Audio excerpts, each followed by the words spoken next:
And so I always ask people, when I look at you, what do I think? Excuses. Like when I look at you, do I think victory?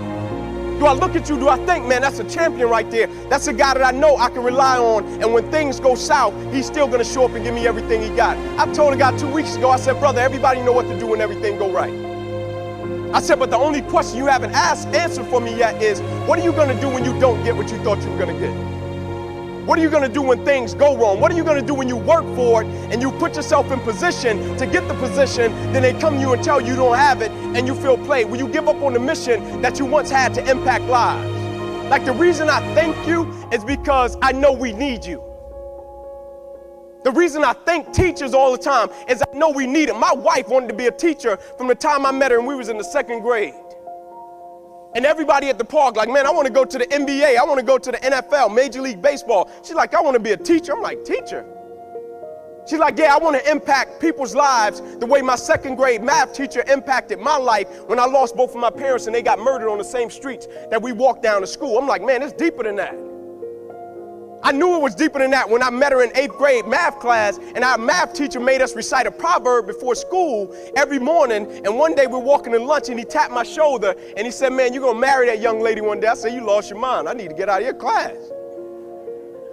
I said, it was cool to teach me math. Now you're talking about my life. Like, you tripping. And he ended up walking my wife down the aisle at our wedding. And when he handed her off, he walked by me and winked. He said, I told you. But I'm sitting there thinking, how did he see it? And I started to backtrack, and I said, I know exactly how he saw it. I was on a corner in my neighborhood one night with my uncles, and 2 of them are doing 40 years and 20 years in prison, federal penitentiary. And I was just standing there.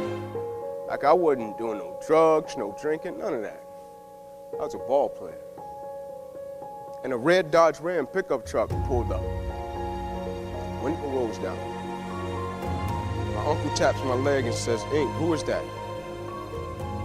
I said, man, it looks like my 8th grade math teacher and basketball.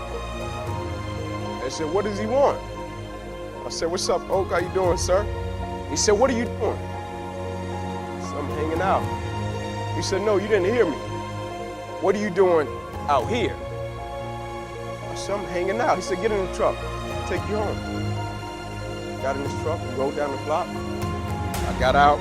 He said to me, son, you're special. I said, all right, man, whatever. He said, son, I see something in you. I'm like, man, you see this house?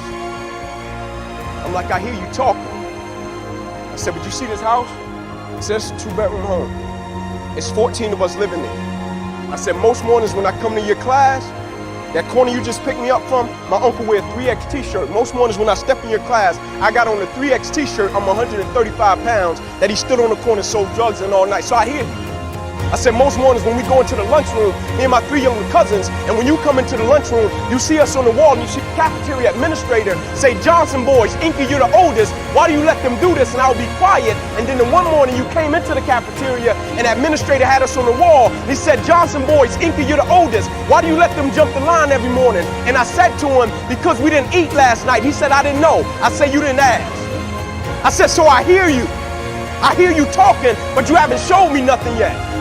Like, you hear people talking all the time about what they do, why they do it, but they haven't showed anything yet. I say, you got to show me. I come from an environment where people can talk, or they'll talk until they're blue in the face, but you got to show me something. Like, I'm sacrificing, show me your sacrifice.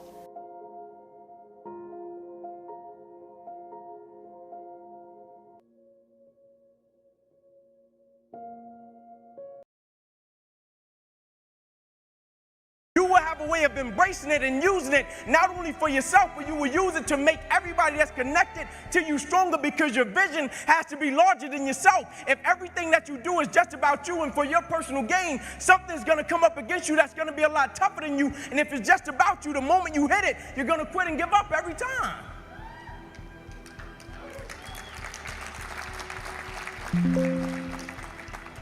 But I believe in giving the backstory, because I think the backstory shapes and molds situations and circumstances. And so I have to give you the backstory of what shaped and molded me into the man that I am today. I'm 29 years old.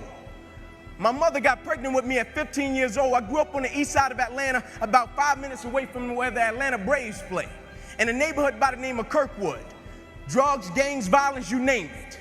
And I came up in a 2-bedroom home, 14 people. And I used to sleep on the floor. My grandmother, Miss Daisy Johnson, she used to come to us and she would say, one night out of the week, you all get the opportunity to sleep in the bed. And so when I got to sleep in the bed, it wasn't like I got the bed to myself and I was like, man, I got the bed to myself. It was 5 more of my cousins in the bed. And so we slept 3 to the foot and 3 at the head. And so as a kid, pretty quick, I had to make a decision of what I wanted to do with my life, because in that same house, I had 8 uncles, all 8 of which are still going in and out of prison until this day because they sold drugs and they were in gangs. And so I looked at it, and it's kind of like that quote that says, learn from the mistakes of other people because you can't make them all yourself. And so I saw them selling drugs, but I also saw the outcome. And so I said, I'm not selling drugs. I'm not joining a gang because I see where that road leads to. Either I'm going to end up dead or in prison. I said, so my best bet may be to go to the NFL. And so I went to my cousin by the name of Tamon. I said, listen, man, I want to go to the NFL. I feel our family deserves a better way of life. Let's work for it. I said, we're going to be patient. We're going to engage in consistent action every night. And so every night we would go out and we would race light pole to light pole in Kirkwood. No shoes. Light pole to light pole every night. And so one night we were getting ready to race, and down the street came a big blue pickup truck. And it pulled over to the side, and out of it got a white guy. First white guy I ever saw in my life. True story. And my uncle Bobo, who just got sentenced to 40 years in prison, he was on one corner. My other uncle Johnny, he was on the other corner. My uncle Bobo took off running, and he looked at me. He said, Ink, don't talk to him. Saying to me, that guy has to be the police. Coach Trey walked up to us, nicest guy in the world. He said, would you kids like to play organized sports? I stepped to the front. I said, yes, sir. He said, go in the house and get your guardian. My uncle JJ was there. I went in the house. I said, Unc, there's a guy outside. He asked me if he'd like to play organized sports. I told him yes. He said, well, I go in the house to get my guardian. I'm coming to get you. Will you please talk to him? My uncle said, sure. My uncle walked outside. Coach Trey said, would you like to sign these kids up for organized sports? My uncle said, yes, sir, but I hate to tell you, we don't have the money. He said, don't worry about the money. You get them to the park and I'll take care of it. That same guy still buys me drawers and socks until this day on Christmas, and I'm 29 years old, and he started when I was 7.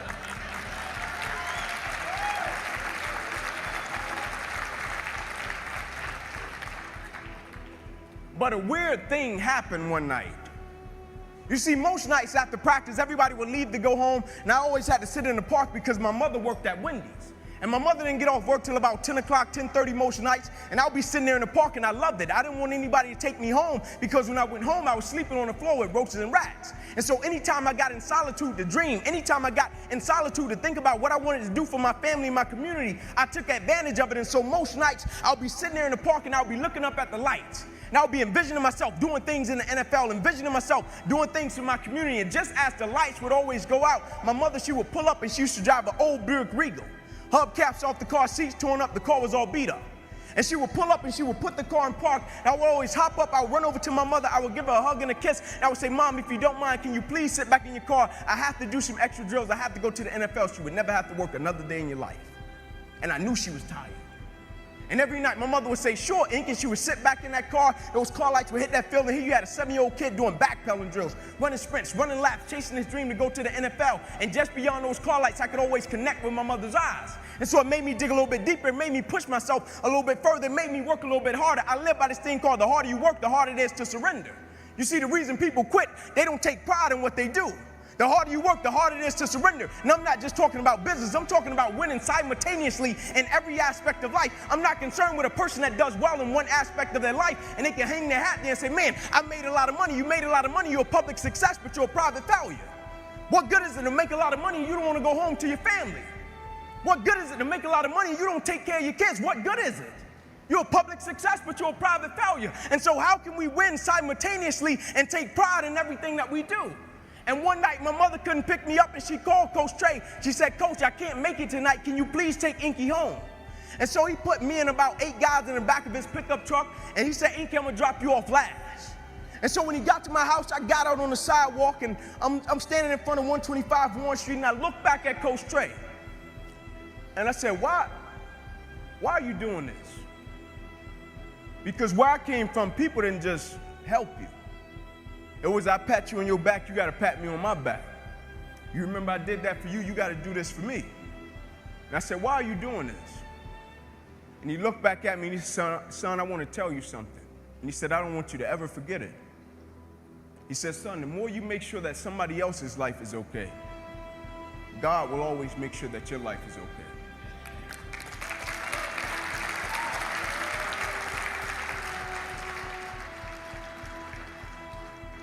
And immediately I got it.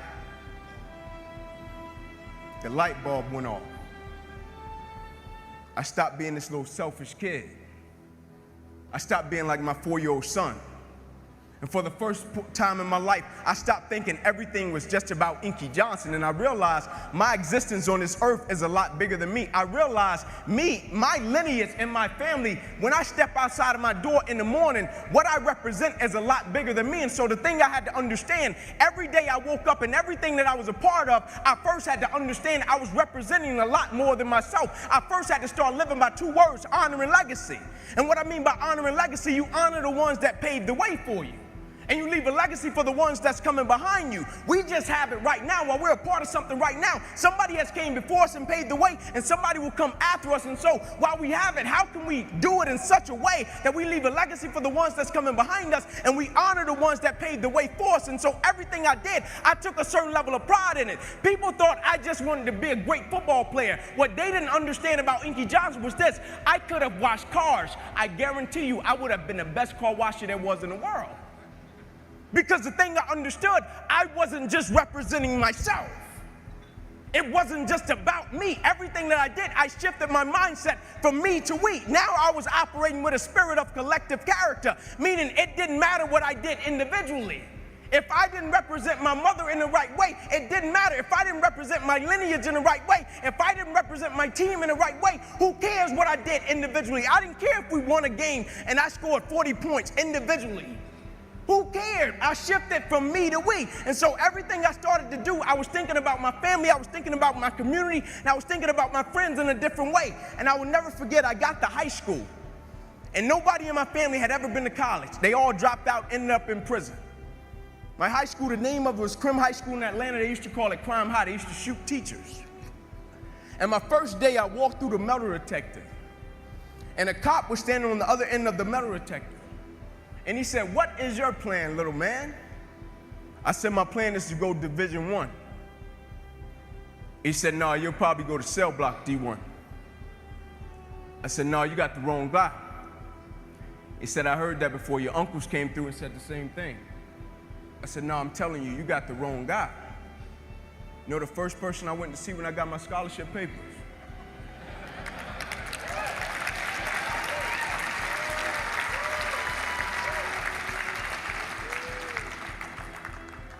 But you know the most amazing thing happened? It wasn't that I went to college. I had 3 little cousins sleeping on that same floor that went to college.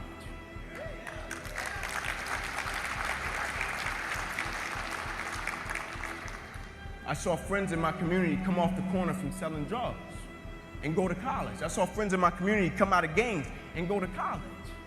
All because I shifted my mindset and it wasn't about me. I broke generational curses in my community because it wasn't just about me. I didn't care so much about me going to college. I wanted the ones coming behind me to get it. And I'll never forget, I went on an airplane, and my first time riding an airplane, I was a senior going to a football game, and I went in the restroom on the airplane, and as I was washing my hands, there was a sign on the wall. And I'll never forget it. My first time on the airplane, I'm washing my hands, there was a sign on the wall. And as I was walking out of the restroom, the sign said, "As common courtesy to the person that's coming behind you, can you wipe the sink out and leave it better than you found it?" And I said, as common courtesy to the generation that is coming behind me in life, everything that I touch, everything that I'm a part of, I vow to God that I will leave it better than I found it. And so now it wasn't even about me.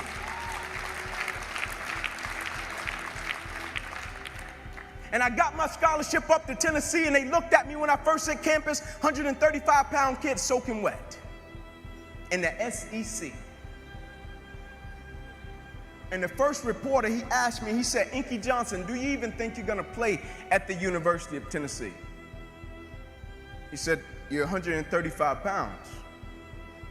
I said, "Not only am I going to play, I'm going to start." I said, "You made a mistake." I said, "See, what you don't understand," and this is what most people do, they base judgment off of what they can see. But what they don't understand, the moments that make you who you are, the moments that they can't see. You see, anybody can be on their best behavior when somebody is standing over their shoulder, watching them, seeing if they're going to do what they're supposed to do. But what they're reporting and see, you see, he could see I came from Crim High School. He could see I was 135 pounds. He could see I was 5'9". He could see all of the stats. He could see all of that. But what he never saw was when I was in the park with my mother when I was 7 years old. She was sitting at Buick Regal at 10:30 at night. What he didn't see was every Saturday morning at 5:30, I was up running 2 miles to a fire station and 2 miles back home. What he didn't see was every time I slept on that floor with roaches and rats with my cousins, I got up every morning, went to school, and never made one excuse. What he didn't see was on Christmas Eve when a guy came through me and my cousin's window, and he stuck a 9mm and a 45 in both our face and took all of our Christmas gifts, and we had to stand on the curb, and our mother told us, y'all just be grateful. He didn't see that. And those were the moments that made me who I am. And so now his opinion didn't matter. His opinion would never become my reality. And my freshman year, I played special teams. Sophomore season came, broke the starting lineup. You know the first person I went to see at media day?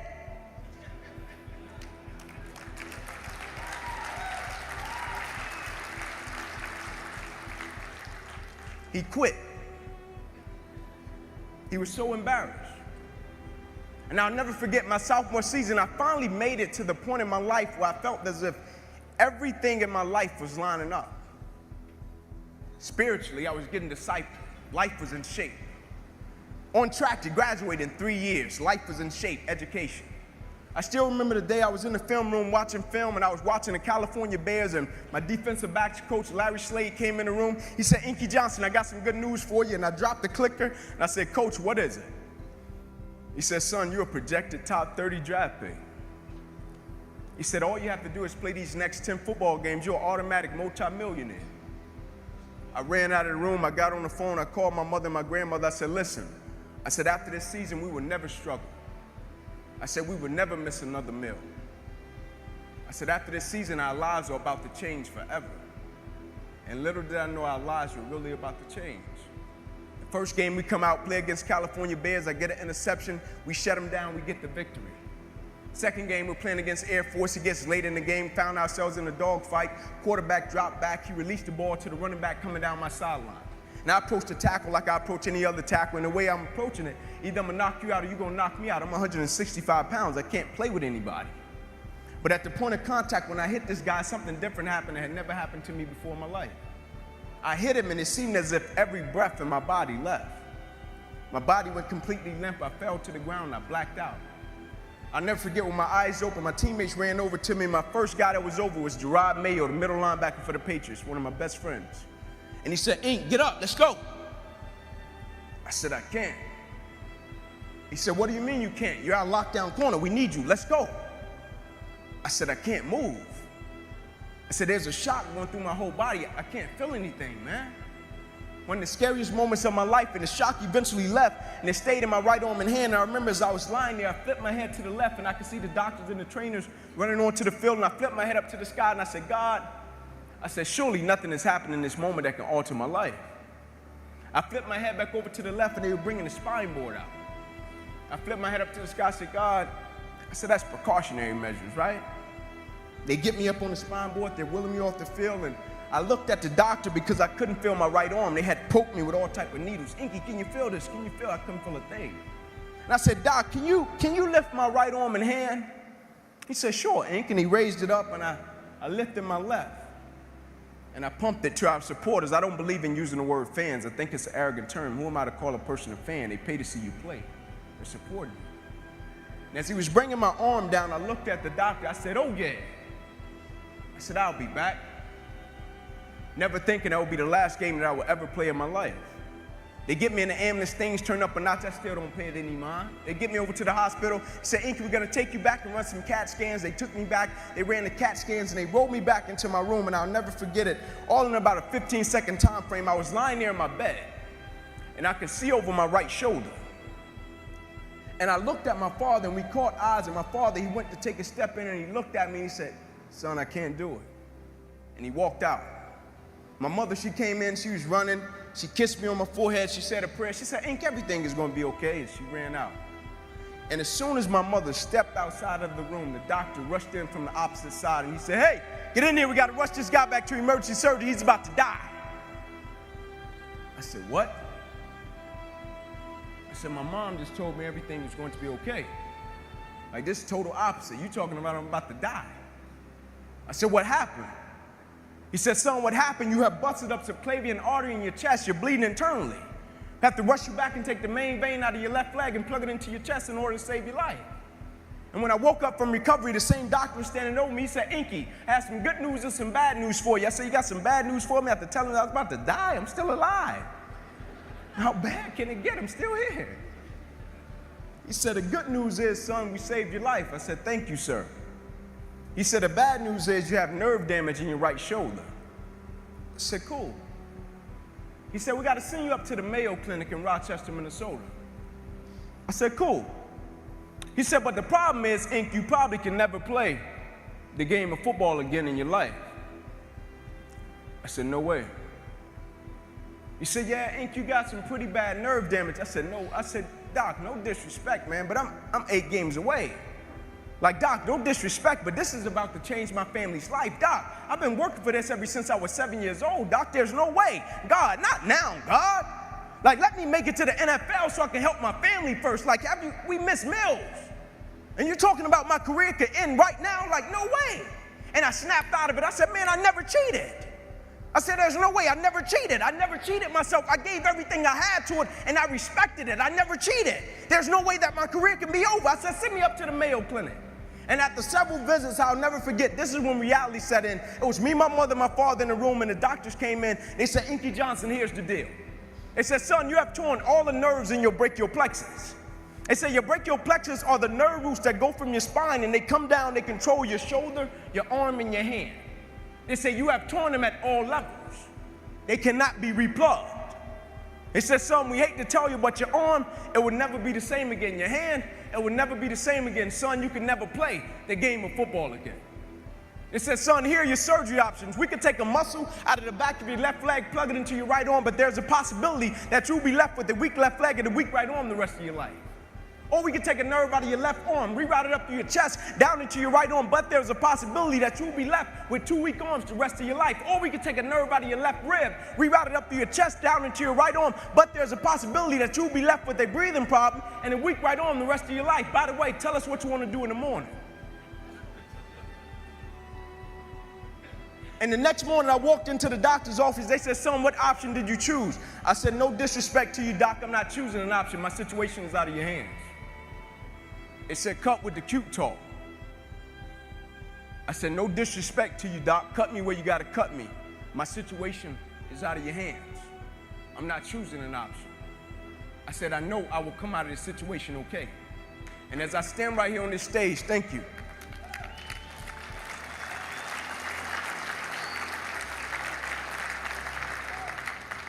As I stand right here on this stage before you today, they cut me 6 times down my left thigh.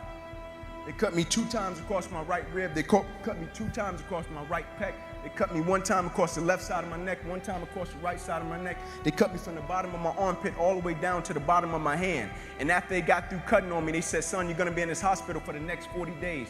I walked out of the hospital on the 3rd day. They said, you broke a record. How did you do it? And I said, first and foremost, the thing I want y'all to understand, I will never let a circumstance or a situation define my life.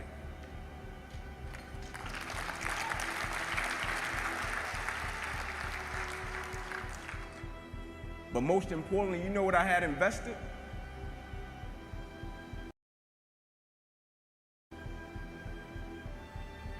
I had sweat equity. I had been working my whole life. And what I didn't understand, by being determined to chase something, by being committed to it, and what commitment is staying true to what you said you were going to do long after the mood that you have set it in has left. You see, people think commitment is saying, yes, I'll do it on the days when it feels good. But I have been committed to everything that I ever started in my life, and I never stopped and I never quit it. And so by being committed to everything that I started, I finished it. It built a certain type of spirit. It built a certain type of mentality. It built a certain type of individual. And so now I couldn't quit even if I wanted to. I couldn't lay in the bed even if I wanted to. I couldn't stop even if I wanted to. I had too much sweat equity in my life and everything that I was doing. because I understood my existence wasn't about me. I went from me to we a long time ago. I understood the process is more important than the product. It wasn't about the outcome for me. Whether I made it to the NFL or not, that was inconsequential in God's plan for my life, but I was going to fall in love with that process because I understood by falling in love with that process, it was going to turn me into a machine.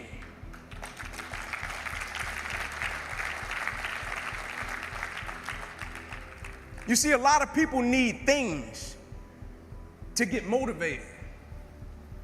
A lot of people need a little extra money to get motivated. A lot of people need, whatever the case may be, a little bonus to get motivated.